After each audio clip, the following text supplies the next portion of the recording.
After the promulgation of the decision on the 11th of March, we roughly know how the framework is going to be formulated, and so we've already started to look at what sort of, which legislations are going to be amended. So we started looking at the overall framework, but of course we have to wait for the Standing Committee's amendments to Annexes 1 and Annex 2 of the Basic Law before we can complete our work.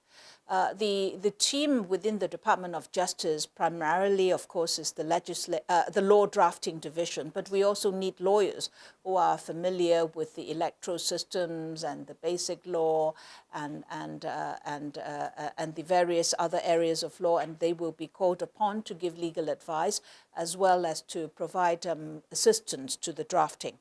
The lead bureau, or the policy bureau, I should say, is CMAB, and of course CMAB will then provide the policy instructions to tell us what aspects of the law we're going to have to amend, and there will be, once we have those instructions, we're going to make those changes.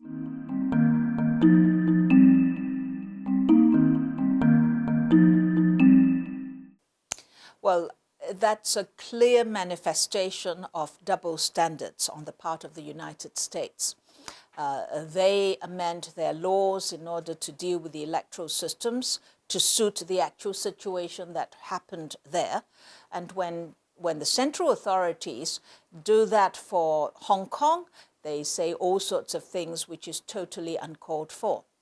One must bear in mind that the democratic electoral systems of any country is a matter that is entirely within the purview of the central authorities and an exercise of the sovereign right of that particular country. The NPC has the power and duty to ensure that the constitution is being observed and the systems in Hong Kong is being implemented.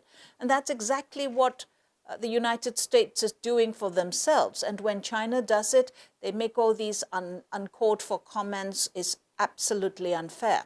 And to even use this as an argument, as an excuse to impose sanctions on our officials is, with respect, a violation of international law.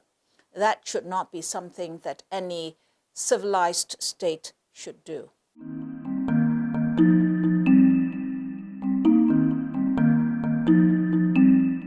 We in Hong Kong would want to use the best of our strengths in the legal sector, and I would call it a deal-making and dispute resolution expertise to further the 14th five-year plan as well as the 2035 vision that is part of the national policy.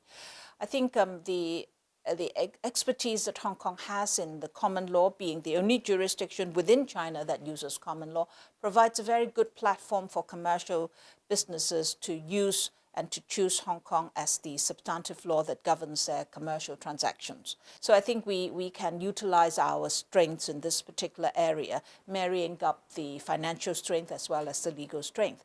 When we talk about dispute resolution, we also need to, we must understand that we have a very strong system, both in terms of the court system, which is the litigation, as well as other dispute resolution methods like arbitration and mediation.